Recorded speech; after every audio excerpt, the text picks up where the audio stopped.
자, 저는 오늘 죽을 각오로 하겠습니다, 여러분. 나에게 내일은 없어. 내일은 없어. 내일이 올지 안 올지 몰라, 그죠? 첫 판에 다 걸어야 돼. 할렐루야.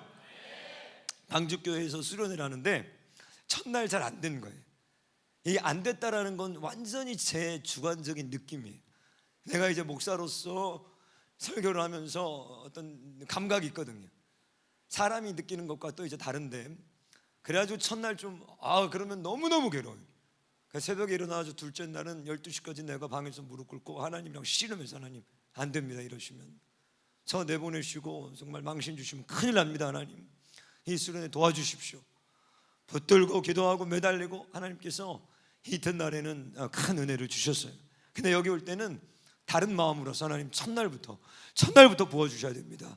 우리 베그림 교회 첫날 하나님 다 만나는 날 되길 축원합니다. 할렐루야. 여러분들께서 열심히 좀 졸려도 파이팅 해주시고, 저도 지금 이 목소리 나오는 게 성령님께서 지금 기름 부으신 것 같아요. 지금 나올 수 있는 상황이 아니거든요. 제가 오늘도 콘서트 다 하고 지금 2번이나 하고 지금 이 목이 나오는 게 아닌데, 오늘 한번 내가 원하는 삶의 종착역이라는 제목으로 우리 말씀 나누고 기도하겠습니다. 저는 2000년에 캐나다에 하나님의 은혜로 유학을 갔는데 20대 시절을 많은 룸메이트들과 하숙도 해보고 또 뭐 룸메이트들과 기숙사에서도 살아보고 공동체 생활을 굉장히 많이 했어요. 제가 캐나다에서 유학할 때 한 번은 캐나다 할머니가 사는 집에서 저하고 또 다른 저보다 3살 어렸던 한국 여학생이 2명이 하숙을 하게 된 거예요. 그러니까 조그만 집인데 이제 캐나다 할머니가 혼자 사시는 집에 방이 2개가 있어서 하나는 그 여자애가 쓰고 하나는 제가 쓰고 중간에는 이제 화장실이 있어요. 조그만 집이. 같이 학교를 이제 그 ESL이라고 하죠. 그 영어 연수를 받으면서 뭐 그렇게 이제 하숙을 한 거예요. 그런데 한 3개월쯤 지났을까 어느 날 같이 아침에 식사를 하는데 이 아이가 윤경이라는 아이인데, 오빠, 내가 오빠의 하루 일과를 한번 얘기해 볼까 그러는 거예요. 깜짝 놀랐죠. 그래? 한번 얘기해 볼래? 근데 얘가 얘기를 하는데 내가 그만했어요. 왜냐? 내 하루의 일과를 완전히 꿰고 있는 거예요. 거기는 낡은 집이었기 때문에 화장실 양옆으로 방에 있는데 화장실에 들어가면 참 민망해요. 특히 아침에 이제 잠들어 있을 때 이렇게 뭐 이제 볼일을 본다 그러면 물을 막 틀어놓고 보기도 하고 좀 프라이빗 때문에. 근데 한 3개월을 같이 사니까 나의 모든 일상을 이 아이가 완전히 꿰고 있는 거예요. 저는 굉장히 루틴을 삽니다. 정확한 시간에 밥 먹고 정확한 시간에 일어나고, 거의 내 자신을 20살 때부터, 아니 뭐 그 이전부터, 여러분들이 간증한지 모르지만 저희 아버지가 굉장히 강하게 저를 훈련을 시켜가지고 초등학교, 중학교, 고등학교를 단 한 번도 결석이 아니라 지각해 본 적이 없어요. 아버지 굉장히 강하셨어요. 어느 날은 너무 아파가지고 제가 이제 학교를 못 가겠습니다. 아버지 가서 죽으라는 거예요.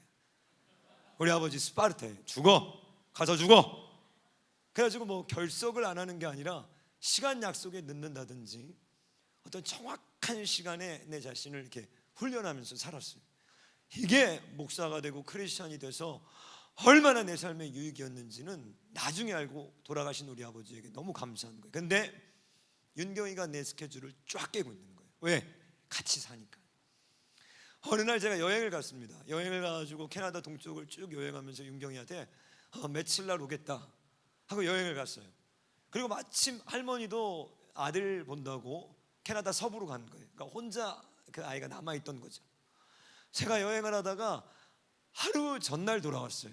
일정이 빨리 끝나가지고 원래 예정보다 돌아와야 되는데 하루 전날 돌아온 거예요, 갑자기. 근데 집에 딱 들어갔는데 이상해. 왜 이상한가? 얘가 혼자 있을 줄 알았는데 밤에 늦게 갔는데 남자친구랑 같이 있는 거예요. 이제 얘는 내가 내일 올지 알고 미리 남자친구랑 며칠 거기서 단둘이 지내면서 그날도 이제 같이 같은 방에서 자려고 했는데 불쑥 내가 들어온 거죠. 그러니까 걔도 당황하고 나도 당황하고 남자친구도 당황하고, 그렇다고 내가 지금 밤에 여행 갔다 왔는데 어디 갈 수도 없고 같이 이렇게 같이 막 이렇게 하다가 어색해졌어. 그 남자애가 나중에 이제 나가더라고요. 같이 이렇게 산다라는 건 여러분, 서로에 대해서 속속들이 알게 되는 거예요. 그래서 난 지금도 누가 집에 오는 게 제일 불편해요. 누가 집에 오면 제일 먼저, 우리 집은 에덴이거든요. 다 벗고 다녀요. 아담도 있고 하와도 있고. 정말 우리 집에 아담이 한 명 있는데 셋째인데, 얘는 뭐 거의 나체예요. 그냥 한겨울에도 온 몸을 다 벗고 자. 땀이 많은지 열이 많은지. 우리 집이 보일러를 세게 트는 집이 아닌데도 완전 아담이야. 완전 에덴이야. 저도 그냥 팬티만 형식적으로 입고 다녀요. 거의. 근데 누가 온다 그러면 이제 막 옷 주섬주섬 입어야지, 또 말 조심해야지, 그죠? 저희 집은 항상 남자애들이 셋, 딸이 막내니까 죽음에 대한 거를 많이 가르치거든. 내가 애들한테 죽고 싶니? 죽을래? 죽는다? 이게 우리 집에 대부분의 멘트야. 죽어? 오늘도 몇 번 하고 왔어. 그 죽음에 대한 걸 내가 늘 목사니까 가르친단 말이에요. 애들한테 죽고 싶니? 근데 그 성도들이 오면 못하잖아요. 죽고 싶니? 죽고 싶습니까? 이렇게 못하잖아요. 말도 바꿔야 돼. 그러니까 누가 오면 갔으면 좋겠어. 빨리 갔으면 좋겠어. 근데 제일 눈치 없으신 분들이, 우리가 이제 형식적으로 식사하고 가세요. 아이고 감사합니다. 또 식사하시면 정말 그때부터 뒷목 잡고 이제 언제 가시나 막 그러는 거예요.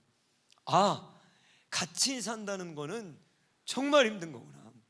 불편한구나. 여러분, 예수 믿는 게 뭐예요? 편할까요? 불편할까요? 편해요? 불편해요. 모든 삶을 하나님 앞에서 살아야 돼요. 인터넷 하나를 볼 때도 함부로 볼 수가 없어요. 내 마음속의 생각도 함부로 못해. 나쁜 생각이 들까 안 들까요? 음란한 생각이 들까 안 들까요? 못해. 왜? 주님이 보고 있어요. 차를 타고 오는 순간에도 같이 사는 거예요. 굉장히 불편해요. 근데 왜 불편하죠? 내가 깨끗하면, 내가 정직하면, 내가 거룩하면, 내가 공의로우면 불편하지 않아요. 근데 불편한 이유가 있습니다. 첫 번째, 안 맞아요. 안 맞아. 캐나다에서 룸메이트 하나가 또 있었는데, 이 룸메이트는 나랑 얼마나 안 맞는지. 캐나다인데 저는 무조건 일찍 자고 일찍 일어나요. 근데 얘는 내가 불을 끄면 들어와, 이제 방에. 그래서 그때부터 손톱을 꼭 깎아요. 딱 11시에 딱. 근데 이게 기네스북에 올라가야 되는 게, 그 다음날도 손톱을 깎고, 그 다음날도 손톱을 깎고. 저 새끼는 막 내가 속으로 손톱이 맨날 자라 막 맨날 그러거든요. 아니 아무리 손톱 2개, 발톱 4개여도 4일씩 하나씩 돌아가면서 깎나? 안 맞아. 하나도 안 맞아. 화장실 쓰는 것도 안 맞아. 나중에는 이제 누가 먼저 화장실 치우나 막 끝까지 버텨봤어. 막 화장실에 곰팡이가 쓸고 막 노래지고 막 주황색이 되고 분홍색이 되고 막 진짜 썩어서 그 화장실에서 귀신이 나올 때까지 한번 둘이 밀어보기도 하고. 하나도 안 맞아. 또 경진이란 놈이랑 룸메이트가 돼서 사는데, 얘는 11시부터 일어나서 채팅을 해요. 여자애들이랑. 제 귀가, 여러분 이 아이들과 살면서 귀에 그 스펀지 같은 거 넣는 거 있잖아요. 이어폰. 아니 그 뭐죠? 그 귀마개 넣으면은 쭉 부풀어 오르는 거. 와, 그거 할 때 내가 천국을 느꼈어. 이런 게 있구나. 이건 정말 인류 역사의 최고의 발명품이었어요. 근데 그거를 10년 정도 하니까요, 귀가 너무 커져버린 거예요. 귀가 너무 커. 지금 내 귓구멍이 어마어마하게 커요. 안 맞아. 하나도 안 맞아요. 근데 안 맞는데 여러분, 문제가 뭐냐? 이런 거예요. 내가 좋아하는 것과 하나님과 안 맞는 거예요. 오늘 탕자의 비유, 교회 한 번쯤 나와보면 다 들어봤을 비유입니다. 좋은 아버지가 있어요. 너무너무 좋은 아버지. 선하고 아름답고 자녀를 사랑하시고, 자녀가 그 유산을 먼저 달라고 하는데도 전혀 거기에 대해서 원망하지 않고 그 아이들에게 모든 것을 나눠주는 정말 좋은 아들까지 내어주는 우리 하나님이 계시는데, 문제는 나는 아버지가 불편한 거예요. 나는 그 아버지와 같이 있고 싶지가 않은 거예요. 나는 그 아버지가 오늘도 불편해. 왜 불편한가? 첫 번째, 둘이 좋아하는 게 다르기 때문인 거예요. 여러분 뭘 좋아해요? 우리가 고등학교 때 이제 전공을 막 정합니다. 대부분의 고등학생들이 몰라. 내가 뭘 좋아하지? 나 대학 가서 뭐 전공해야 되지? 그래서 미국은 참 현명해.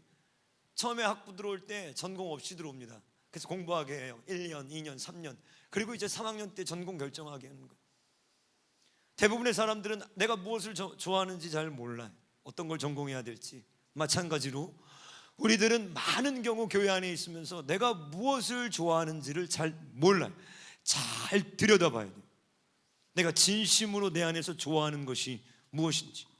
내가 21살 때 우리나라에 큰 붐이 있었습니다. 이제 막 인터넷이 나오고 이메일이 나오고 그러면서 다음이 등장하고 야후가 나오고, 그때 동창들을 찾는 그런 어떤 프로그램들이 있었어요.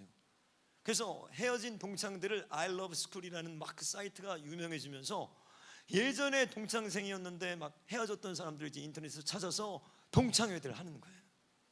그래가지고 이제 동창들을 만나면서 반갑게 그들과 이제 만난 적이 있는데, 동창들이랑 잘 만나가지고 이렇게 얘기를 하고 있는데 저쪽에서 어떤 여자애가 나를 계속 째려보는 거예요. 이렇게. 쟤는 누구지? 기억이 안 나요. 초등학교 때. 그래서 나를 계속 째려봐. 이렇게 증오해. 막 왜 그러지? 왜 그러지? 나중에 무슨 일인가 이렇게 만나가지고 얘기를 해봤더니 어렸을 때 내 짝이었던 적이 있대요. 짝. 초등학교 때 그 책상 있죠, 이렇게 긴 책상. 근데 그 긴 책상에서 내가 짝이 됐는데 자기가 내가 자기를 너무 싫어하더래.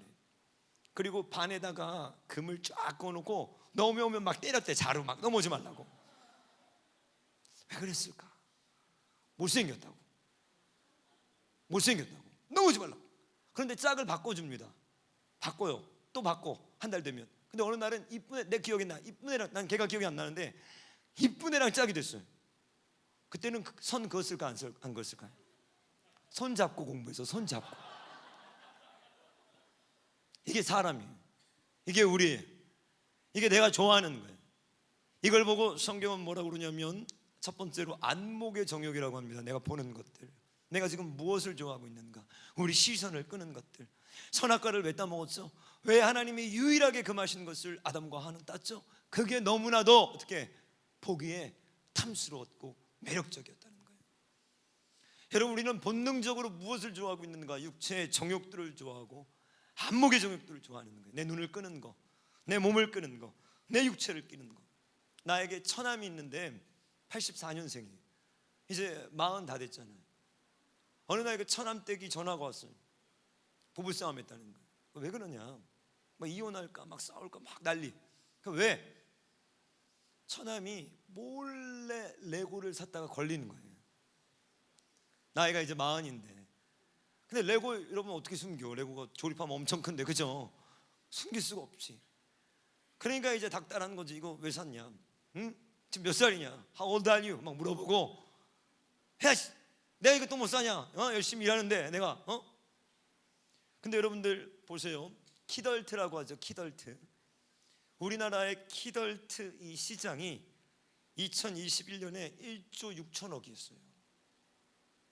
우리 남성들이 나이가 먹어서도 지금 건담 사고, 우리 신방하다 몇 명 걸려서 나한테 40대인데 막 집에 건담이 막 다 있어가지고 1조 6천억을 지금 장난감에 우리가 쓰고 있습니다. 그런데 우리 사람은, 저도 여러분도 본능적으로 노숙인들, 굶어 죽어가는, 그리고 부모에게 버림받은 그 가난한 아이들, 고아들, 여기에 관심이 없어. 의도적으로 노력하고 의도적으로 컴패션 같은 데 가입해서 의도적으로 도시락을 들고 박보영 목사님이 시키면 의도적으로 가서 몇 년 동안 가야 내 마음속에 그들을 향한 마음이 조금씩 올라올 뿐이지, 본능적으로 나는 오늘도 무엇을 원하고 있냐면 내가 좋은 거, 내 눈이 원하는 거, 거기에 어마어마한 돈을 낭비한 한이 있더라도 그것을 좋아하는 거예요. 그래서 우리나라 여러분, 작년에 수입차가 300만 대가 등록됐습니다. 300만 대 수입차가. 그 중에 벤틀리라는 차가 있어요. 여러분들 잘 모르는 분도 있을 텐데, 하여튼 뭐 가장 비싼 차예요. 다락방에 한 대가 와요. 그 올 때 내가 주차공사하다 도망가. 워워워워워 막 피해. 저리 가라 뭐. 긁었다 끝나는 거야 이제. 그죠? 그런데 이 벤틀리가 아시아 태평양 지역에서 우리나라에서 매출 1위를 했습니다. 내가 우리 ICC 마가에서 이런 얘기를 했어요. 우리 청년들이 나는 아까도 우리 성동건 목사님이랑 이런저런 얘기를 했는데 성동건 목사님이 물어보더라고요. 내가 미국에서 청년부 사역할 때 무서웠습니까? 저는 청년부 사역을 처음 할 때 엄청 무서웠습니다. 엄청 혼냈습니다. 그렇게 안 보이죠? 내가 사역했던 교회 애들은요, 설교할 때 아무도 날 안 봤어. 내가 하도 혼을 내가지고. 그리고 내가 이제 나이가 46세, 47세 이 넘어가니까 나도 이제 나이가 먹고 늙어가면서 지금은 청년들을 보면 불쌍해. 너무너무 한 사람 한 사람들이 불쌍하고 어떻게 해서든지 좀 도와주고 싶고, 우리 청년들이 지금 살아가는 시대가 뭐가 불쌍한가? 하나님이 창조하신 그 창조로부터 지금 가장 악한 시대를 우리가 살고 있어요. 이게 나쁜 배드 뉴스예요. 뭐라고요? 창세기부터 지금까지 가장 악한 시대를 살고 있는 거예요. 우리 지금 ICC 청년들이 얼마나 불운해. 물론 세상은 좋아지고 있습니다. 물론 세상은 이제 우주 여행이 등장하기 시작해요. 사람을 복제하려고 하고, 이제는 AI 로봇들이 등장하고 챗 GPT가 나오고 있는 어마어마한 발달을 이뤘지만, 영적으로는 가장 더럽고 가장 악하고 죄가 간영한 시대를 여러분과 내가 크리스찬으로 살아가야 되는 거예요. 얼마나 어렵겠어요. 두 번째, 그 악한 시대에서 가장 화려하고 가장 자극적인 이 대한민국에서 우리가 살고 있는 거예요. 여러분, 우리나라 모르죠? 우리나라가 얼마나 관능적인지, 우리나라가 얼마나 자극적인지, 우리나라가 얼마나 소돔과 고모라의 한 중심에 있는지. 제가 여러분들, 초등학교 앞에 러브호텔 있는 나라는 우리나라밖에 없어요. 이게 우리나라예요. 곳곳이 치료받지. 한 번만 밟으면 우리 인생 터져버리는 거예요. 이제 10분이면 텔레그램 방에서 펜타닐과 헤로인과 코카인이 중학생들, 초등학생들에 의해서 집 앞으로 배달돼요. 한 번만 그걸 밟으면 내 인생은 송두리처럼 무너지는 거예요. 이렇게 억울하고 안타깝고 위험한 시대가 어디 있어요? 펜타닐은요, 여러분, 한 번, 두 번 먹으면 완전히 중독돼서 IQ가 85로 떨어져요. 지능 이하로 떨어져 버려요. 그 중독은요, 끝인 거예요. 그게 10분이면 내 집 앞으로 배달되는 나라의 시대에 우리가 지금 살고 있는 거예요. 여러분, 한 번만 발을 잘못 디디면 우리 인생은 완전히 몰락하는 거예요. 그러니까 우리 청년들이 지금 너무 불쌍하고, 어떻게 해서든지 한 번의 기회를 통해서 우리 청년들을 살릴 수 있을까, 그 마음으로 오는 거예요. 근데 우리들은 이런 걸 사랑한다는 거예요. 여러분, 여자들은 뭘 사랑하죠? 우리나라 명품이 국민 1인당 명품 소비 지출이 325달러로 세계 1위입니다. 중국이 3위예요. 나는 우리나라가 너무 좋아. 왜? 다 1등이에요. 우리나라는 어지간하면 다 1등이에요. 그죠? 이혼율, 자산율 뭐 다 1등이에요. 우리는 2등은 잘 안 해. 조정민 목사님이 이 얘기를 하시면서 이런 얘기를 하는데 제가 굉장히 마음에 와닿았어요. 그게 뭐냐? 남자는 결국 평생 장난감 놀이 하다가 가는 거고, 여자는 평생 소꿉놀이 하다 가는 거래요. 여자들 처음에 바비 인형 어렸을 때 이 뭐예요? 하우스 막 주방 장난감 뭐 냉장고 이런 거 하다가, 여러분들이 주부가 되고 30대 40대가 되면 똑같아요. 이제는 진짜 냉장고, 그죠? 진짜 냉장고란 것만 바뀐 거예요. 그 백이 헤르메스로 바뀐 거예요. 그죠? 그 백이 루이비통으로 바뀐 거 외에는 바뀐 게 없어. 남자도 레고, 아니 이런 장난감 건담 이런 거 미니카 갖고 놀다가 벤틀리로 바뀐 거예요. 약간 커진 거예요. 그게 우리의 인생인 거예요. 그게 우리가 추구하는 거예요. 그게 우리가 원하는 거예요. 그게 우리가 일하는 이유인 거예요. 얼마나 황당해요. 내가 오늘 무엇을 좋아하고 있는지를 여러분 봐야 돼요. 내가 필그림 선교교회 가지고 선교를 하는데 처음 내가 예수를 믿고 놀랬다. 찢어지게 내가 예수를 믿고 내 마음이 찢어졌다. 왜? 내가 좋아하는 것 다 리스트를 써봤어요. 내가 어렸을 때부터 좋아했던 것, 하나님이 좋아하시는 것, 이쪽에다 리스트를 써봤는데 매칭이 하나도 안 되더라는 거. 하나도. 거룩과 순결과 정직과 섬김과 사랑과 희생과 헌신과 선교와 봉사와, 내가 좋아하는 건 뭐예요? 나이키, 폴로, 집차, 뭐 스시, 여행, 이쁜 여자 다 어렸을 때부터 다 쓴 거예요. 매치하려고 하는데 하나도 안 맞아요. 여러분 뭘 좋아해요? 여러분 안에 뭐가 있어요? 여러분 뭘 갈망해요? 여러분, 로마의 3대 황제가 칼리굴라라는 사람입니다. 여러분 들어봤을 거예요. 가장 악한 포악했던 왕 중에 하나예요. 미국에서 1980년대에 이 칼리굴라를 주제로 영화를 만들었어요. 그게 칼리굴라예요. 칼리굴라. 근데 이 영화가 너무너무 선정성이 심하고 너무 잔인해서 미국에서 상영 금지 처분하는 거예요. 예전에 더 심했잖아요. 그래서 상영 금지를 내렸는데 미국은 주마다 다 법이 다릅니다. 이 주에서는 상영 금지가 됐고 이 주는 통과됐어요. 보수적인 주에서는 상영이 금지가 됐고 조금 리버럴한 자유주의 이 민주당 쪽에서는 상영 금지를 풀어준 거예요. 그러니까 사람들이 이 영화를 보려고 줄을 넘어갔어요. 그때 나온 말이 칼리굴라 효과 신드롬이라는 거예요. 이게 뭐예요? 금지된 것을 향한 갈망인 거예요. 사람에게 뭐가 있어요? 금지된 것을 향한 뭐예요? 강한 갈망. 이 영화가 재미없어. 이 영화가 뭐 대단한 영화가 아니에요. 이 영화가 뭐 엄청난 게 아니에요. 그런데 이 영화가 왜 금지됐기 때문에 우리는 뭐 하는 거예요? 보고 싶은 거예요. 내가 고등학교 때 Color of Night이라는 영화가 있었어요. 아주 야한 영화. 이게 당시에 가장 높은 수위의 어떤 19세인가 20세인가 극장에서 개봉했는데 거기서조차도 모자이크 처리를 했습니다. 제가 학생 시절에 어떤 영화가 있었는가? 베이직 인스팅트라는 원초적 본능이라는 영화가 있었어요. 내가 이거 방주교회에서 설교하다 맞아 죽을 뻔했어요. 원초적 본능이라는 영화가 1992년인가 나왔는데 여러분 샤론 스톤이라는 배우 알아요? 지금 이제 60세 넘었습니다. 근데 당시에는 미국의 가장 이 섹시 심벌이었어요. 가장 섹시한 여배우. 이 영화로 그는 일약 헐리우드에 무명해서 헐리우드를 대표하는 여성 배우로 떠오르기 시작해요. 근데 이 원초적 본능의 내용은 뭐냐? 보면 안 돼요. 여러분 가가지고 이제 찾아봐줘. 원초적 본능 해가지고 보면 안 돼. 이 설교의 이게 또 부작용인데, 이 내용은 이 여자가 아주 똑똑한 작가인데 레즈비언이고 양성애자예요. 1992년도니까 얼마나 벌써 앞서간 거예요. 타락한 거예요. 근데 이 여자는요 연쇄 살인마예요. 그래서 많은 남성들을 살해해요. 그런데 이 여자가 잡혀옵니다. 근데 이게 어마어마한 이 영화가 히트를 치고 공전의 이슈를 날렸던 게 뭐냐면 어떤 장면이냐? 원피스를 입은 샤론 스톤이 FBI와 미국 그 취조실에서 거짓말 탐지기도 넘어가는데 거기 취조하는 장면이 있어요. 그때 형사들과 FBI들이 그 여인을 앉혀놓고 질문합니다. 당신이 죽였습니까? 당신이 정말 살해하지 않았습니까? 그때 여자가 거기서 담배를 피면서 담배 피면 안 되는데 그 모든 사람을 심리적으로 압권 잡아놓고 있는데 다리를 꼬고 있어요. 아주 짧은 원피스를 입고 속에는 속옷을 안 입었습니다. 이 역의 설정상.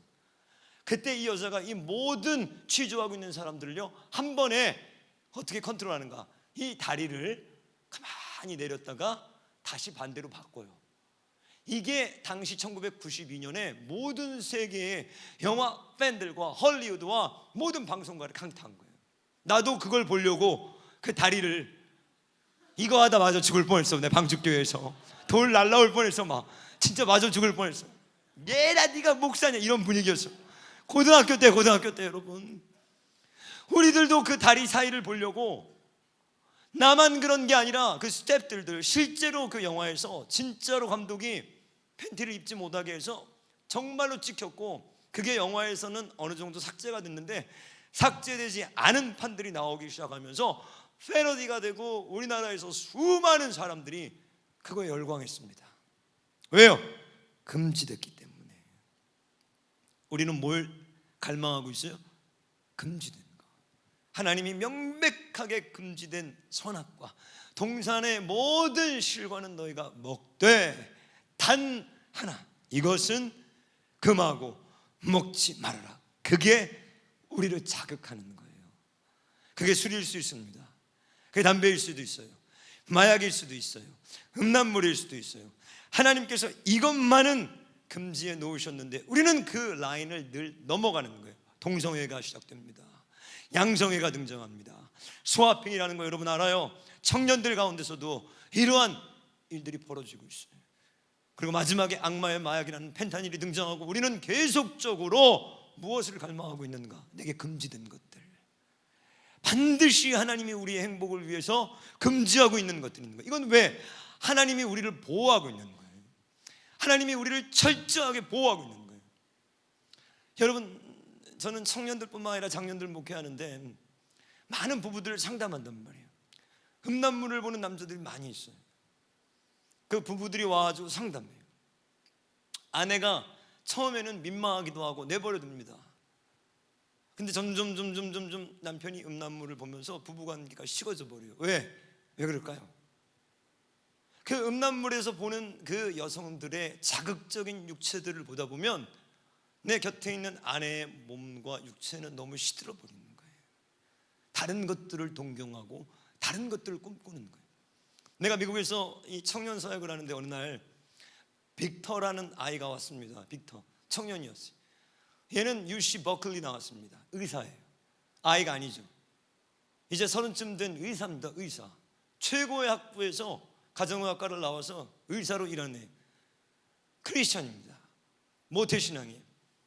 우리 교회에 왔는데 여자친구를 데리고 온 거예요. 여자친구를. 그래서 그날도 수련회를 갔어요. 우리가 수련회를 바닷가로. 그래서 이제 수련회에서 마침 주제가 뭐였냐, 제가 부기청에서 모 강사예요. 성교육 강사잖아요. 거기서 또 이제 성교육을 하기 시작한 거예요. 크리스천의 음란에 대해서. 근데 얘는 어떤 아이인가, 그 여자친구를 데리고 와가지고 우리가 쉬는 시간에 바닷가에 나갔는데 거기서 진짜 드라마를 찍고 영화를 찍더라고. 비키니 입고 둘이 막 안아서 막 뛰면서 점프하면서 막 돌리면서 막 교회인데 얘가 지금 교회 수련회 와가지고 모든 걸 다 하고 있는, 거기서 화보를 찍고 있고 거기서 정말 선정적인 장면. 밤에는 내가 뭐에 대한 강의를 했다고요? 음란에 대한 강의를 해요. 근데 난 정말 놀랐어. 왜? 난 걔가 얼굴이 부끄러워지고, 난 걔가 울거나 아니 나한테 화를 내거나, 아니 왜? 자기의 삶과 정면으로 충돌하고 있거든요 지금. 근데 이 아이는 아무 반응이 없어요. 왜 그럴까요? 중독에 깊어지면 그때부터는 반응이 없어져요. 나는 우리 필그림 ICC가 좋은 게 설교를 할 때 내가 뭘 유심히 보냐면 반응을 봐요. 반응을. 여러분들 행복하고 싶죠? 행복하고 싶죠? 행복하고 싶죠? 그럼 가능성이 있는 거예요. 우울증이 깊어지면서 정신적인 질병들이 들어오기 시작하면 여러분 행복하고 싶지 않아. 이 아이는 의사인데 나중에 어느 날 한두 달 지나니까 그 여자랑 헤어졌어요. 그 여자는 간호사입니다. 그래서 너 왜 헤어졌어? 물어본 거예요. 왜 헤어졌어? 근데 얘 대답이 기가 막혔어요. 얘는 UC 버클리 나온 의사예요. 왜 헤어졌어? 물어봤죠. 그렇게 좋아하고 화보 찍더니 왜? 가슴이 작다는 거예요. 넌 크냐? 내가 그랬지. 황당하더라고요. 근데 얘는 뭘 하냐? 늘 우리나라의 아이돌들을 봅니다. 늘 포르노를 봐요. 그리고 그 여자친구와 헤어진 그 사이에 뭘 했냐면 또 이 성매매를 하면서 늘 인조이하는 삶을 사는 거예요. 집으로 불렀어요. 그래서 그 아이와 상담을 하면서 너가 앞으로 가게 될 길들에 대해서 내가 얘기해 주는 거야. 너가 원하는 삶의 종착역을 내가 이렇게 보여줬어요. 너는 이제 조금 있으면 마약을 할 거고, 너는 조금 있으면 성중독에서 정신병원에 가게 되고 너의 인생은 망가질 거다. 그러니까 얘가 얼굴이 굳어버리는 거예요. 너는 그 여자친구와의 순결, 그러니까 얘가 분노하는 거예요. 요새 누가 순결을 지킵니까? 요새 무슨 혼전 순결이 말이 됩니까? 목사님 미친 거 아닙니까? 내가 교회를 평생 다녀봤지만 혼전 순결이요? 말도 안 되는 헛소리 집어치우라는 거예요. 때려치우라는 거예요. 그래서 이것은 성경을 꺼내놓고 분명한 너의 죄고, 너는 이 죄에서 돌이키지 않으면 너의 인생은 망가질 것이다. 그러니까 얘가 눈을 부릅뜨고 이단이라는 거예요. 나한테 이단이라고. 근데 이때 성령님이 역사하셨어요. 성령님이 갑자기 나를 강권하시는 때가 있거든. 성령님이 갑자기 나에게 임하실 때가 있었어요. 그날 갑자기 걔와 논쟁을 하고 있는데 성령님이 나에게 뜨겁게 임하셔가지고 내가 걔한테, 우리 집에 애들 밖에 다 있는데 소리를 지르는 거예요. 야, 이 미친놈아 소리를 지르는 거예요. 근데 여러분 이때 기적이 일어났어요. 얘가 그때부터 부들부들 떨기 시작하는 거예요. 그러더니 갑자기 태도가 바뀌어요. 목사님, 나 어떻게 해야 됩니까? 나 어떻게 해야 됩니까? 맞습니다. 난 쓰레기예요. 난 쓰레기, 내가 알아요. 쓰레기예요. 의사인데 쓰레기예요. 아무도 나에게 이런 얘기를 해준 사람이 없습니다. 근데 저 목사님 곧 마약하고 제가 결혼하면 그 결혼 생활은 반드시 파멸할 걸 나도 알아서 나는 일부러 결혼 안 하고 있습니다. 깨어진 가정에서 태어났어요. 또 깨어져서 가정이 또 재혼하고 공부는 잘하고 뛰어나지만 철저하게 내면은 무너진 아이인 거예요. 그날 제 앞에서 무릎을 꿇고 호되게 혼인하고 목사님 What shall I do? 내가 뭐 해야 됩니까? 회복하고 싶어? 네. 그 네가 버린 여자친구를 데리고 와 그랬어요. 우리는 플로리다 살았는데 그 여자는 애틀랜타 사는 간호사예요. 플로리다하고 애틀랜타가 거리가 어느 정도냐면 여기서 제주도보다 더 멀어요. 그 여자를 빨리 데리고 와. 그 여자에게 가서 너의 모든 죄를 고백해. 너의 모든 과거를 터져래. 그리고 그 여자에게 용서를 구하고 만약에 그 여자가 받아주면 너는 그 여자와 결혼해야 돼. 그리고 그 전에 교회에 와서 너희들은 하나님의 말씀으로 가정이 무엇인지, 너는 그리스도의 생명의 가정을 세우는 게 어떤 것인지를 먼저 6개월간 배워야 된다. 얘가요 그 여자에게 찾아갔어요. 시킨 그대로 했어요. 무릎을 꿇고 사죄했어요. 성적인 중독과 음란물의 중독과 자기가 어떻게 살아왔는지. 이 여자가 너무 황당해가지고 놀래서 그 아이를 안아주고 둘이 그 다음 주에 비행기를 타고 플로리다로 내려왔어요. 그때부터 카운셀링을 시작했습니다. 자기 안에 무엇이 있었는지, 어떤 쓴뿌리가 있는지, 어떤 음란의 영들이 역사하고 있는지, 어떤 더러운 삶을 추구했는지, 내가 무엇을 좋아하고 있는지. 여러분, 이게 그 아이의 얘기가 아니에요. 우리 내면을 잘 들여서 파고 들어가면 내가 아까 열고 있던 더러운 수많은 것들이 우리의 갈망인 거예요. 이 아이가 6개월을요 비행기를 타고 매주 여자친구와 함께 플로리다로 내려왔습니다. 그리고 결혼했어요. 아이를 낳았어요. 가정을 세워가기 시작했어요. 변화되기 시작해요. 얼마나 감사했는지 몰라요.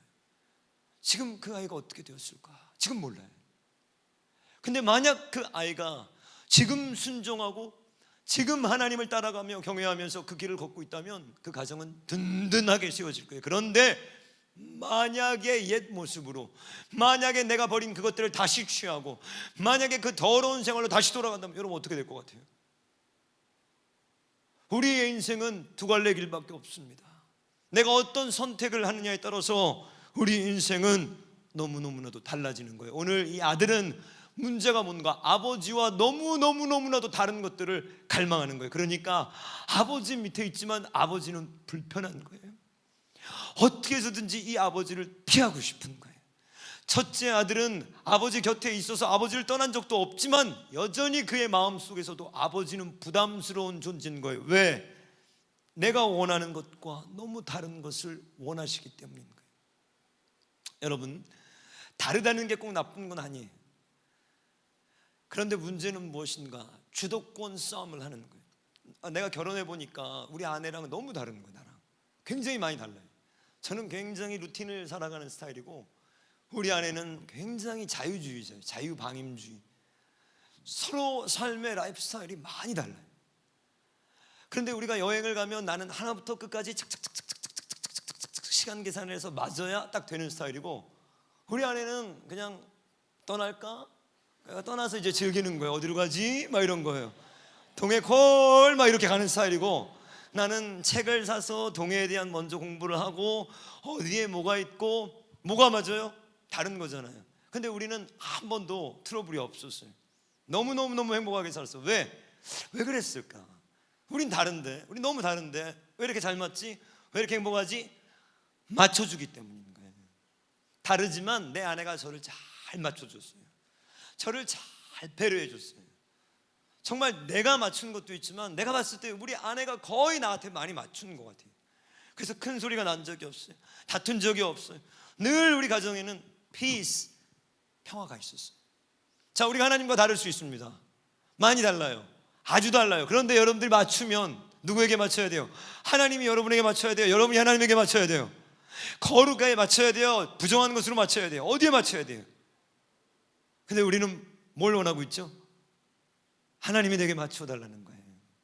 그러면 트러블이 일어납니다. 이게 이 둘째 아들의 문제였어요. 내가 맞추면 돼.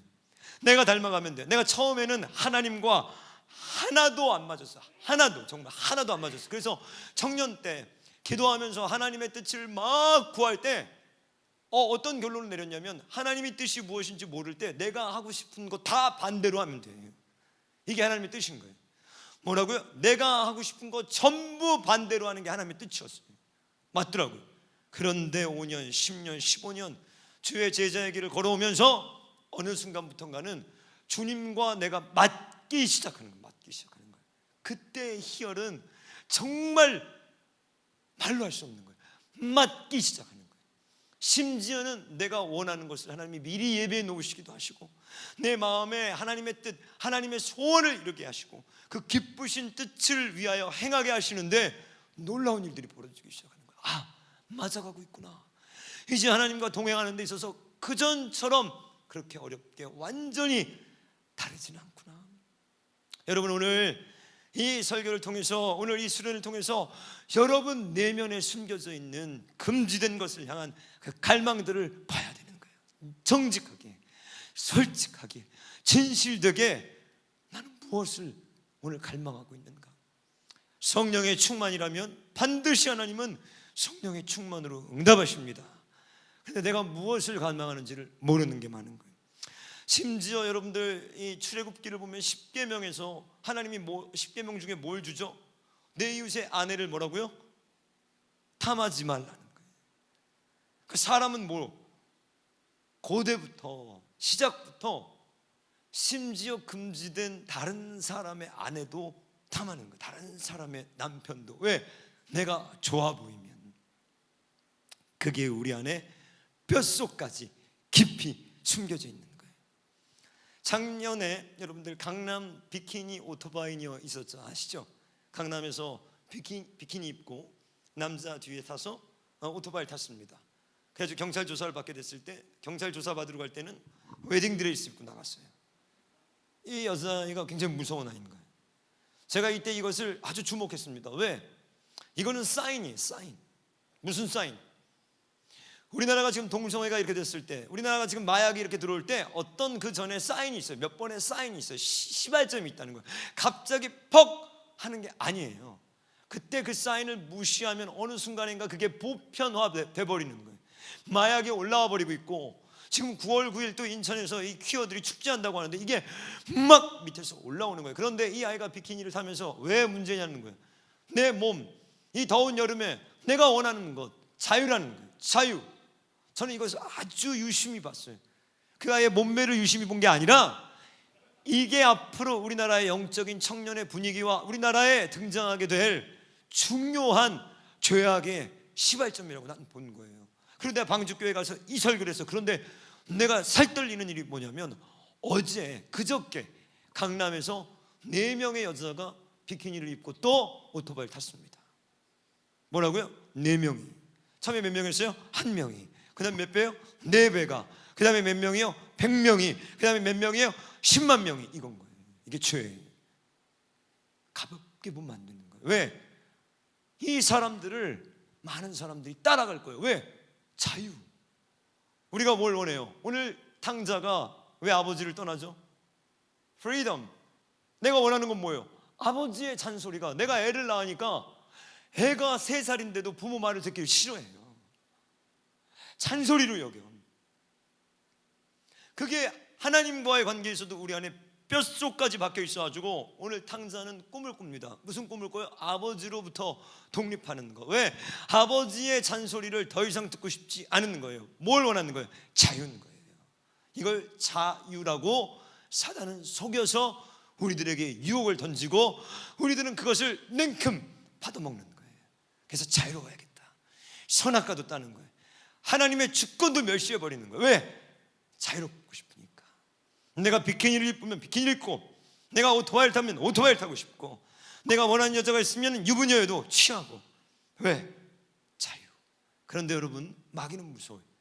그 자유라는 유혹의 선악과를 따먹으면 우리가 행복할 것 같은데 갑작스럽게 우울감이 밀려오기 시작하는 거예요. 자신에 대한 연민과 자아에 대한 깊은 실망과 비판이 몰려오면서 정신이 분열되고, 영혼이 깨어지기 시작하면서 육체와 마음이 병들어 버리는 거예요. 이게 사단의 전략인 거예요. 달콤하게 죄라는 것을 아름답게 포장해서 우리 앞에 탁 자유라는 이름으로 것들을 전시해 놓고 취하는 순간 우리 앞에 깊은 수치감과 깊은 모멸을 주는 거예요. 이걸 하나님은 아셔서 철저하게 보호해 주고 있는 거예요. 철저하게 손을 댈 것과 대지 말아야 될 것들을 손을 나누고 있는 거예요. 근데 오늘 이 탕자는 우리들의 모습입니다. 그 라인을 넘어가는 거예요. 하나님이 금하신 것들을 여전히 갈망하는 거예요. 그 대가가 무엇인가? 오늘 성경은 그가 타국에 먼 나라에 가서 허랑방탕하여 낭비했다는 거예요. 우리가 원하는 게 뭐라고요? 허랑방탕하는 삶인 거예요.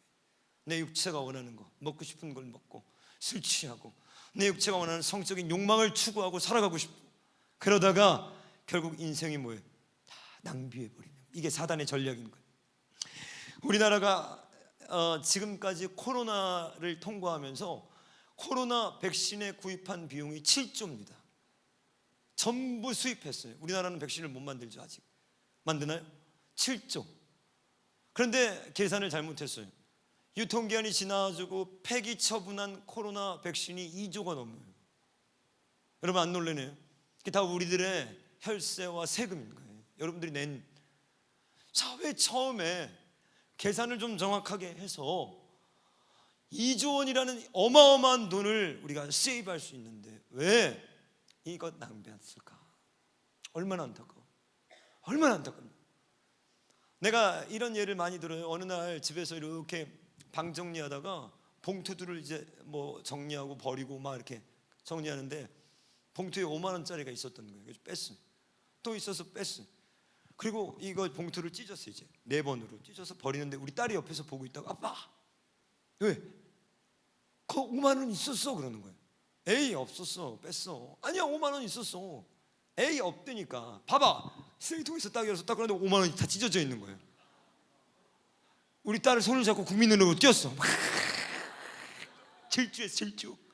한 번도 이런 경험이 없으니까 그 뛰면서 어마어마한 고통에 빠진 거야. 이걸 바꿔줄까? 5만 원으로 다시 바꿔줄까? 아니면 10,000원으로 바꿔줄까? 안 된다고 할까? 막 옆에 딸도 뛰면서 이 5만 원이면 우리가 뭘 사 먹을 수 있고 뭘 할 수 있고 뭘 할 수 있고, 아유 미친놈 내가 무슨 짓을 한 거야? 왜 찢었지? 아유 등신 막 이러면서 국민은행에 뛰어들어가지고 몸을 날려서 아줌마 이거 왜요? 다 찢어졌어. 갈기갈기 찢어졌어. 이거 5만 원으로 바꿀 수 있나요? 했더니 번호랑 막 체크하더니 됩니다 그러는 거예요. 둘이 그걸 5만 원짜리 받고 나와가지고 찬양하고 하나님 영광 돌리고 막.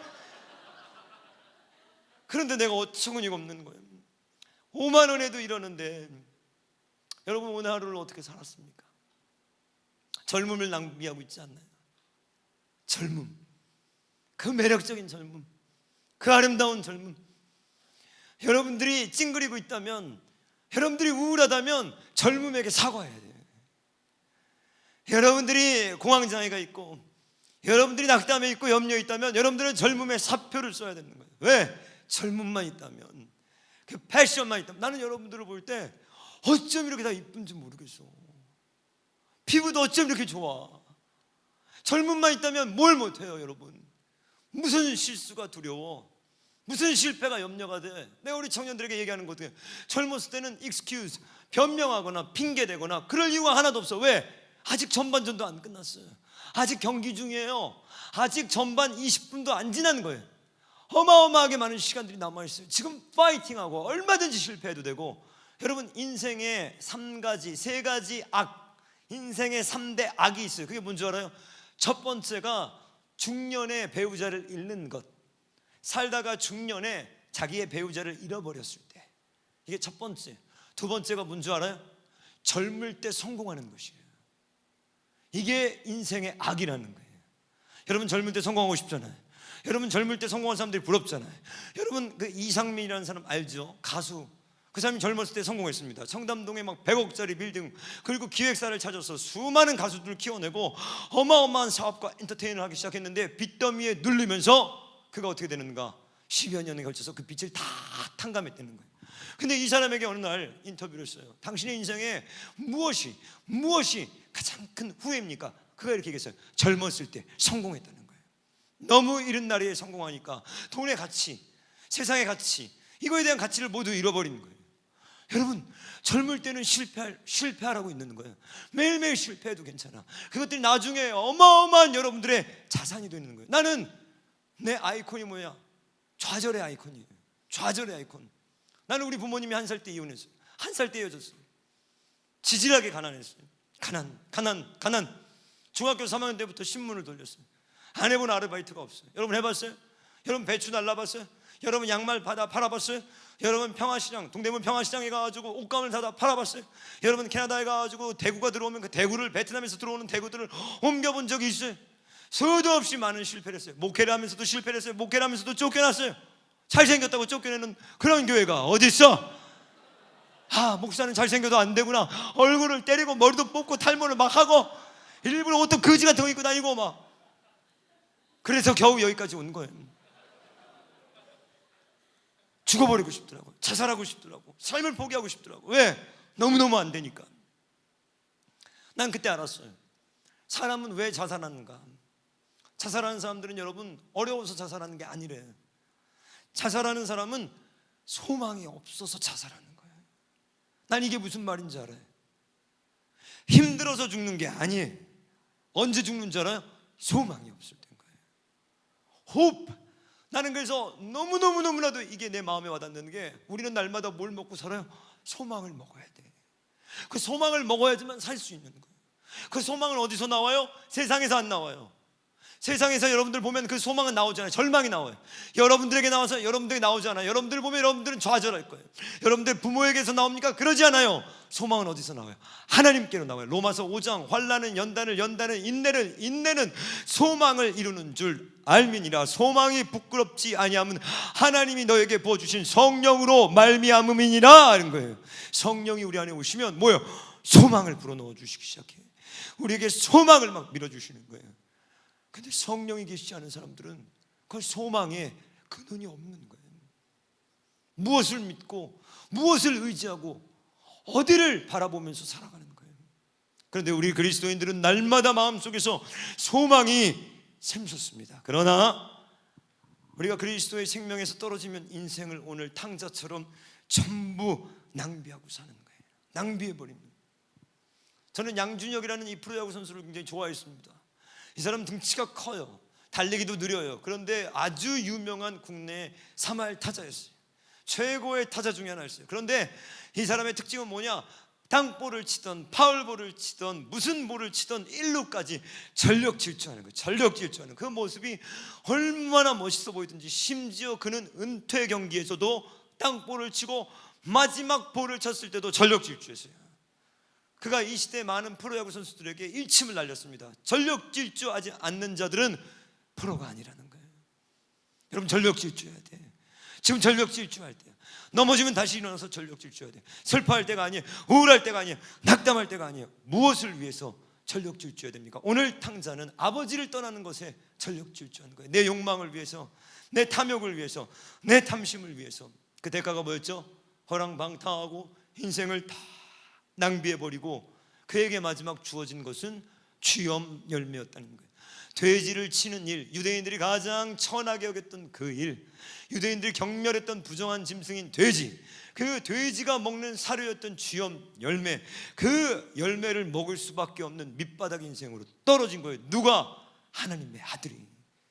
가장 수치스러운 자리로, 가장 비참한 가난으로, 가장 고통스러운 경멸과 수치. 여러분 성경에 이런 말씀이 있습니다. 너희는 세상의 빛이요 소금인데 만일 소금이 맛을 잃으면 무엇으로 짜게 하리요? 아무 쓸데없어 밝게 버리워 밟힐 뿐이니라 그래요.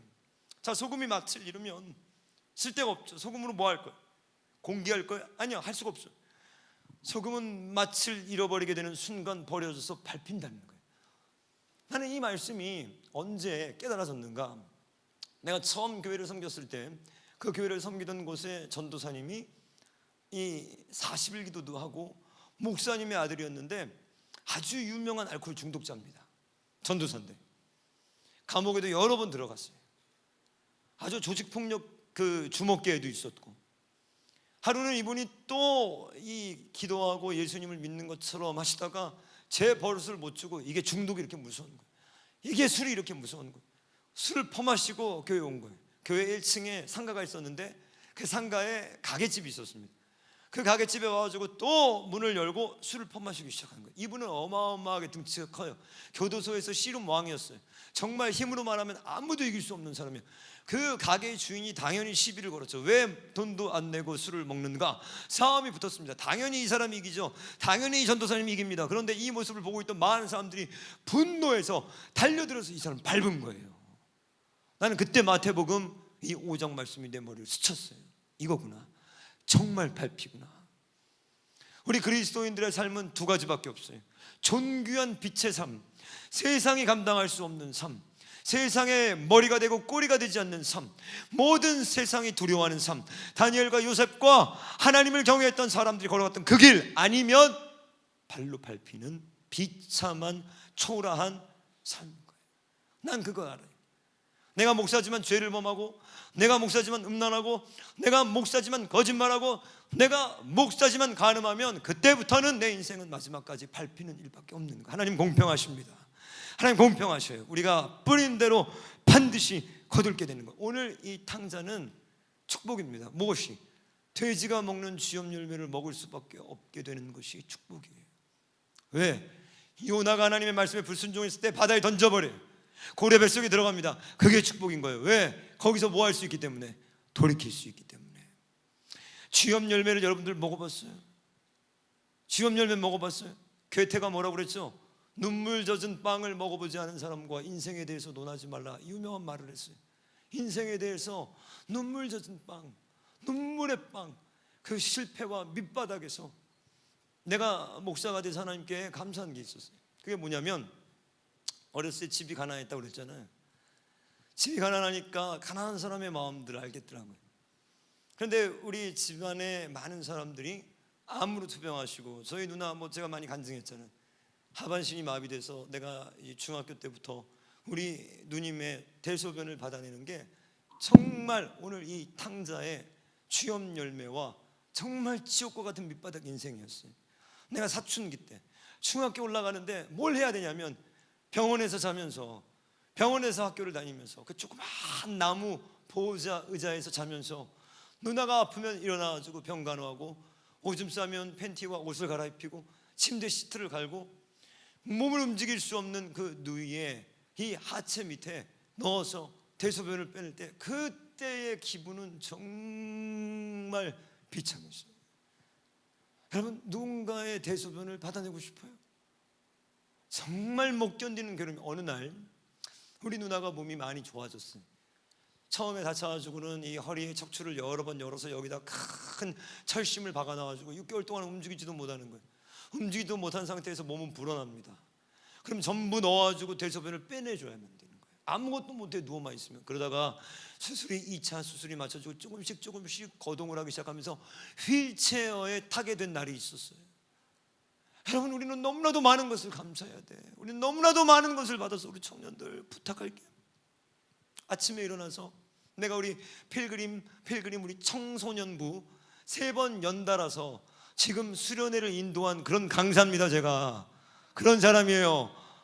우리 청소년들 처음 갔을 때 우리 김미정 목사님이 그 수련회 끝나고 아이들에게 뭘 시켰는가, 아이들을 스마트폰 투지로 바꾸고, 그때부터 뭘 시켰는가? 감사를 시켰어요. 감사를.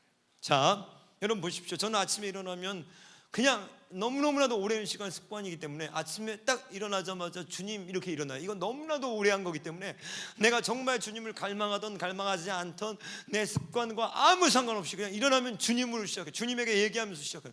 그리고 바로 이빨 닦고 물 먹고 바로 앉아서 뭘 하냐면 하나님께 감사해요. 감사. 근데 여러분 봐봐, 매일 하다 보면 감사가 쉬워요, 어려워요? 어려워. 왜? 할게 이것도 하루 이틀이지, 그죠? 나중엔 별걸 막 다 감사해. 막 전쟁이 안 일어나서 감사한다, 뭐 다 감사하는 거예요. 막 오늘도 이제 감사할 게 많아요. 필그림교회 갔다 왔는데 이거 나오게 해주셔서 감사합니다. 막 애들이 잘 웃어서 감사합니다. 한 명도 앉아서 감사합니다. 뭐 감사할 게 너무 많아. 근데 여러분, lazy, 이게 게으름이에요. lazy, 게으르다. 근데 우리나라 말에 게으름뱅이가 있어요. 게으름뱅이. 이 두 가지는 완전히 다른 거예요. 게으른 건 뭐예요? 게으를 수 있어 사람들이, 그죠? 거짓말할 수 있어. liar. 이거는 뭐예요? 거짓말 장인 거예요. 여러분들이 추수감사절에 감사할 수 있습니다. 여러분들이 어느 날 감사할 수 있어요. 그건 여러분들이 할 수 있어요. 그런데 감사하는 자는 다른 거예요. 습관이 됐어요. 인격이 됐어요. 그게 성품에 밀려 들어왔어. 그게 내 삶을 정복하기 시작했어. 그 감사가 나를 완전히 지배하고 있어. 그래서 어떤 어려움을 만나도, 어떤 걱정을 만나도, 어떤 시련을 만나도, 어떤 환경에서도 감사가 그 모든 것을 어떻게 컨트롤할 수 있는, 이게 감사하는 자인 거예요. 이게 하루아침에 됩니까? 아니에요. 습관으로 만들어버려야 돼. 내 인격으로 만들어버려야 돼. 내 말로 만들어버려야 돼. 내 성품으로 들어와 버려야 돼. 싸우지 않는 것이 피스메이커가, 내가 사랑하는 것이요, 훈련 해서 누구든지 사랑할 수 있는 사람이 되어야 되는 거예요. 그러면 그 무서운 힘이 여러분들의 삶을 어떻게 존귀하게 바꿔나가기 시작하는 거예요. 저는 이 눈물 젖은 빵을 먹어봤습니다. 우리 누나가 처음 휠체어를 탄 날이 지금도 기억나요. 저는 누나를 많이 사랑했어요. 지금도 사랑하고. 그 누나를 데리고 새벽에 본인이 휠체어를 타고 이제 화장실에 가서 이 일처리를 하고 싶다는 거예요. 저도 너무 기쁘고. 왜? 이제 처음으로 휠체어를 탔으니까. 휠체어를 타고 왔습니다. 여러분 휠체어 안 타봤죠? 휠체어로 바라보는 세상은 너무너무나도 어려운 세상이에요. 이런 턱, 저는 수십 년을 휠체어에 있었던 누나랑 살았기 때문에 항상 이런 데로 뭘 보냐면, 휠체어가 올라올 수 있나? 이거부터 먼저 봐요.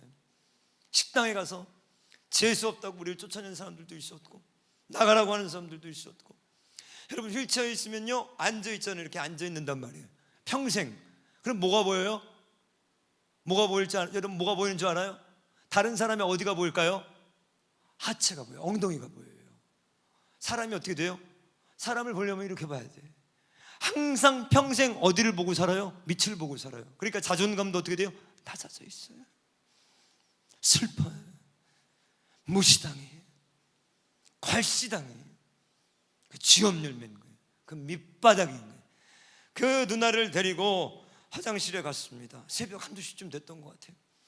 누나가 이제 그 몸으로 자기가 양변기에 옮겨가는데, 그만 처음으로 6개월 만에 옮겨가다가 떨어져 버린 거예요. 땅바닥에.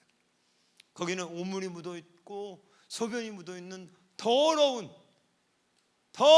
화장실이었어요. 내가 우리 사랑하는 누나를 거기에 떨어뜨리지 않으려고 붙잡은 거예요. 그 누나를 일으키는데 일으킬 수가 없어. 왜? 몸이 마비된 그 무거운 육중한 몸이 화장실 바닥으로 끌려 내려가는데, 나는 필사적으로 눈물을 흘리면서, 그 병원에 버튼이 있습니다. 그 버튼을 누르면, 이머전시 버튼을 누르면 간호사가 와요. 새벽 1-2시니까 눌러도 안 오는 거예요. 그 시간이 너무너무 길게 느껴지는 거예요. 거기서 누나를 끄집어내는데 나중에 둘이 거기서 쓰러져 버린 거예요. 그 냄새나는 화장실에서 새벽에 덩걱하면서 운 거예요. 왜 이런 삶을 살아야 되는가? 왜 행복하고, 왜 사랑하고, 왜 존귀하고, 왜 아름답고, 왜 이런 삶은 내게 허락되지 않은 걸까? 문제가 뭘까? 어디에 근원이 있을까? 나는 어렸을 때부터 문제가 뭔가 이걸 풀기 시작한 거예요. 문제가 뭔가? 도대체 삶은 무엇인가? 어떻게, 어디서부터 잘못된 걸까? 탕자가 여기서 드디어 철이 들기 시작하는 거예요. 내가 아버지 집에 있을 때에는, 내가 내 아버지 집에 있을 때에는 그 구속이 싫었고, 잔소리가 싫었고, 하지 말라는 게 싫었고, 내 안에 수많은 열정과 수많은 갈망이 나를 오늘 여기까지 오게 했지만, 지금 돌이켜보니 그때가 천국이었고, 그때가 존귀한 삶을 살 수 있었는데, 이 후회를 하는 거예요. 돌아가자, 아버지에게 돌아가자. 나는 이것을 찾기 시작하는 거예요. 어디가 문제인가? 내가 어떻게 하면 이 쥐엄열매의 인생을 살지 않고 하루하루 사랑하고 사랑받으면서 존귀하고 아름다운 삶을 살 수 있을까? 이 고민을 하는 거예요. 그러다가 하나님의 은혜로 복음을 듣게 되고, 그러다가 아버지의 집을 내가 떠나왔다는 걸 발견하게 되고, 그러다가 아버지께로 돌아가기로 작정한 거예요. 오늘 여러분들 돌아와야 됩니다. 여러분들 지금 속고 있는 거예요. 여러분들 행복하게 하고, 여러분들을 만족시키게 하고, 여러분들 즐겁게 할 그것이 여러분들의 인생을 곧 쥐엄열매를 먹는 가장 비참한 자리로 여러분들을 몰락시킬 거예요. 우리의 참된 행복과 참된 존귀한 삶은 어디에? 아버지 밑에 있을 때만 가능한 거예요. 우리 성도님 하나가 신방 상담을 왔습니다. 상담을 왔는데 너무너무 슬퍼요. 딸이 하나 있습니다. 교회 안에서 평생 믿음으로 키웠어요. 근데 이 딸이 원조 교제를 해요. 그래 동거합니다. 그걸 말리고 딸과 다투고 멀어지고 싸우고 교회에 달려갔는데 그 아이는 목사님 아들이에요. 거기에 대한 처절한 이 쓰라림들, 아픔들. 그래서 이분이 수면제를 모으기 시작한 거예요. 하나, 둘, 셋, 넷. 완전히 죽으려고 10개, 20개를 모은 게 아니라 완벽하게 죽으려고 정말 먹으면 죽을 수밖에 없는 어마어마한 양을 먹어버렸어요. 그런데 살았어요. 그리고 우울증, 공황장애, 많은 정신병들을 갖고 이분이 어느 날 내 설교를 듣는 거예요. 거기서 통곡하고 통회하고 박찬희 목사님을 찾아온 거예요. 이 사람이 전 처음 본 사람이죠. 우리 교회 이제 오셨어요. 그때부터 이분은 날마다 제 설교를 들어요. 매일매일 듣고 가족들에게 제 설교를 보내고, 물론 지금도 이 우울증 약을 먹고 지금도 불면증에 시달리고 있고 지금도 너무나도 이 괴로운 정신병에 시달리고 있는데, 이분이 평생 잠을 못 자는데 아침 7시, 8시가 되면 자는데, 이분이 요새 8시에, 내가 다락방에서 8시에 예배를 인도하는데 이분이 8시에 다락방에 올라와요. 근데 이분이 8시에 오나, 나는 8시에 설교하러 올라가면 누구만 보고 있는 줄 알아요? 이렇게 사람들 속에서 그 사람만 찾아요. 그 사람이 없으면 내 마음은 너무 낙담이 되는 거예요. 다 와 있는데, 다 와 있어요. 오늘도 8시 예배에 300명이 넘게 왔어요. 그 아침에 많은 사람들이 왔어요. 근데 나는 누구만 찾는 줄 알아요? 그 성도만 찾는 거예요. 그리고 어느 날 그 성도가 와서 저기 앉아있으면 나는 너무 기뻐서 막 뒷짐을 뛰는 거예요. 그럼 내가 예배가 끝나면, 주교가 끝나면 제일 먼저 가가지고 그 사람에게 안수를 해요. 열심히 안수를 해요. 한 달 전에 우리 교회에 2명의 여중생이 왔습니다. 예은이하고 은별이가 왔어요. 내가 사무실에 들어갔는데 그 중고등부 교사가 날 막 불러요. 전 중고등부 감당을 안 하니까 왜 그럽니까? 그랬더니 목사님이 꼭 기도해 주셔야 됩니다. 꼭 기도해 주셔야 됩니다. 누군가 여자애 둘이 왔어요. 전도돼서 왔습니다. 얘네들 교회를 안 다니는 애들입니다. 알았습니다. 자, 내가 너희들을 위해서 기도해 줄까? 그리고 보는데, 목사님 보세요. 이 중학생이 손에 수도 없이 많은 칼로 그어가지고 여기가 다 칼로 그은 거예요. 죽으려고. 너무너무 가슴이 아파가지고 내가 못 본 척했어요. 못 본 척하고, 그래 예은아, 너 너무 잘했다. 목사님이 너 기도해 줄까? 근데 얘는 퉁퉁한 애인데 네 그래 네. 얘를 기도를 열심히 해주고, 그 옆에 은별이라는 애가 있어서, 은별아 내가 널 위해서 기도해 줄까? 근데 얘가요, 얘는 달라. 얘는 얄쌍하게 생긴 아이인데 나를 쳐다보는데, 나는 이런 눈빛을 중학교 3학년한테서 처음 봤어요. 분노, 경계심, 그 안에 가득 차 있는 멸시와, 그리고 어떻게 싫어요. 너무너무 무서운 거예요. 눈빛이 싫어요. 증오가 막 눈에서 증오가 나오는 거예요. 알았다, 내가 너 기도하지 않겠다. 꼭 교회 와라. 그리고 집에 갔는데 얘 생각만 나는 거예요. 나를 그렇게 째려봤던 얘. 아침에 일어나면 내가 감사하다가 나도 모르게 누구 기도를 하고 있냐면, 하나님 우리 은별이를 살려주십시오. 그 다음날 또 아침에 일어나면 내가 기도를 하면 중보 기도하는 사람들이 있거든요. 나도 모르게 그 아이를 또 기도하고 있는 거예요. 그러니까 이제 토요일쯤 돼서 주일날 가는데 내 모든 관심은 지금 8시 예배를 드리는 게 아니라 얘가 중고등부에 왔을까 안 왔을까. 내 마음은 온통 거기에 집중이 되어 있는데 왔을까 안 왔을까요? 그 다음 주에 왔어요.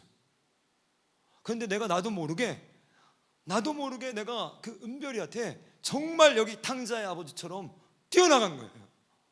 나도 모르게 그냥 걔를 와락 잡았어요, 손을. 얘가 뭐야, 왜 이래 미쳤어, 씻다 막 이러는 거예요. 뭐야, 뭐 저자는 뭐야.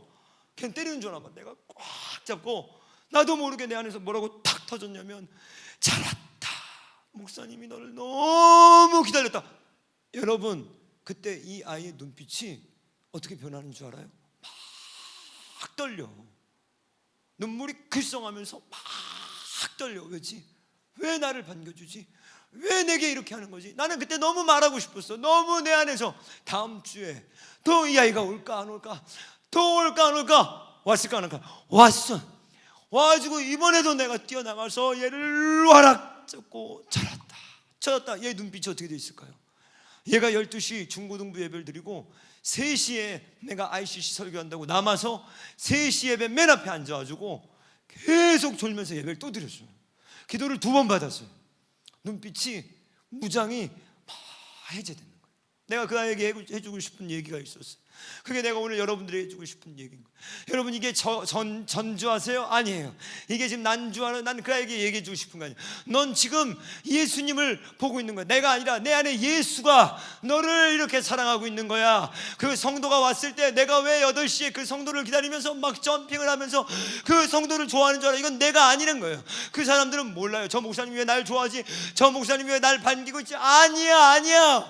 내 안에 예수가, 내 안에 아버지가 지금 잃어버린 너가 돌아올 때 이렇게 흥분하고 이렇게 좋아하고 있는데, 너가 모르니까 지금 내가 하고 있는 거야. 너가 그 예수님을 모르니까, 너가 그 예수님을 만난 적이 없으니까, 너가 그 예수님을 보지 못하니까 내가 지금 그 아버지의 대리자가 돼서 그걸 너에게 보여주고 있는 거야. 하나님은 오늘도 여러분들을 기다립니다. 오늘도 자기의 길로 갔던 그 아들을 언제 돌아오는지, 언제 그가 아버지의 품물을 그리워해서 돌아오는지 오늘도 아버지는 기다리고 있다는 거예요. 우리 귀한 청년들, 무엇을 사랑하고 갈망하며 추구하며 달려가기를 원합니까? 여러분들이 그 편안함과 여러분들이 원하는 그 삶이 결국은 나를 어디로 몰고 가는가? 내가 가장 원치 않았던 시험 열매의 비참한 삶으로 몰고 간다는 걸 알아야 돼요. 오늘 나는 우리 귀한 ICC 청년들에게 먼저 아버지께로 돌아가자고 여러분들에게 권면합니다. 하나님이 기뻐하시는 거룩한 산 제물로 여러분들을 드려서 가장 기뻐하시는 그 주님, 기다리시는 그 주님께 돌아가시는 저와 여러분 되시길 주님의 이름으로 축복합니다. 우리 시간에 나의 영혼이 한번 찬양하면서 하나님 앞에 기도하는 시간 갖기를 원하는데, 여러분들께 기도 제목을 줄게요. 우리 안에는 모두 이 탕자와 같이 하나님께서 금하신 것들을 향한 갈망들이 있습니다. 여러분들 거기에 속지 말아야 돼요. 그것은 우리를 언젠가는 반드시 파멸의 자리로 몰아갈 겁니다. 오늘 그 모든 죄악들을 버리고 하나님 아버지께로 돌아오셔서 깊은 하나님의 은혜에 붙들리는 여러분 되시길 축원합니다.